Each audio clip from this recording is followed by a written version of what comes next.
DJ Abhishek exclusive remix production.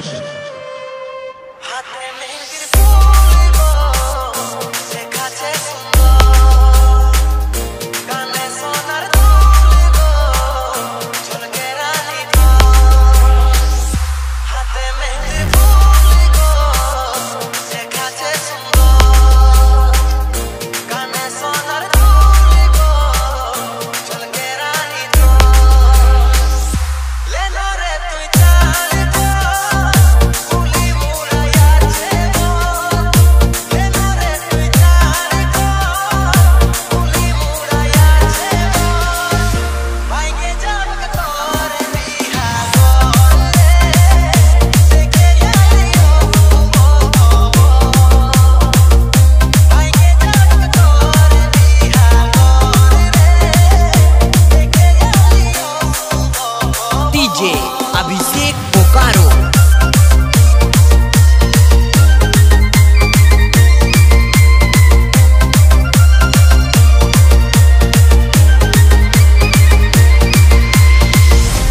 तुम मेरे लिए सही नहीं हो। मैं तुमसे प्यार करता था इसलिए तुम्हारे पीछे पड़ा। क्या कुछ नहीं किया ताकि तुम्हें देख सकूं, तुमसे बात कर सकूं, तुम्हारे साथ थोड़ा सा वक्त बिता सकूं। लेकिन अगर तुम मुझसे दूर रहना चाहती हो तो मुझे भी फर्क नहीं पड़ेगा।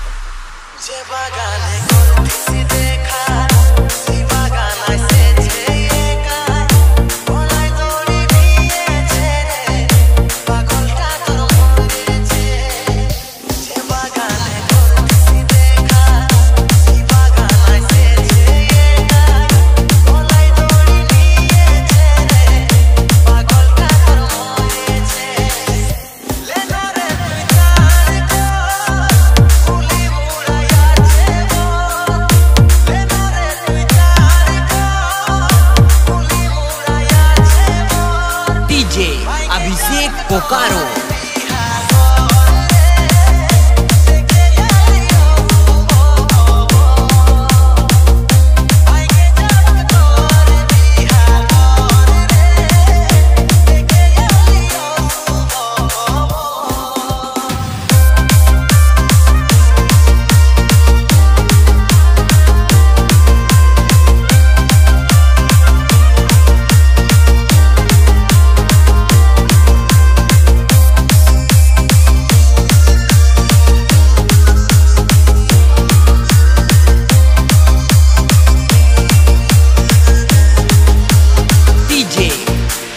Abhishek Bokaro।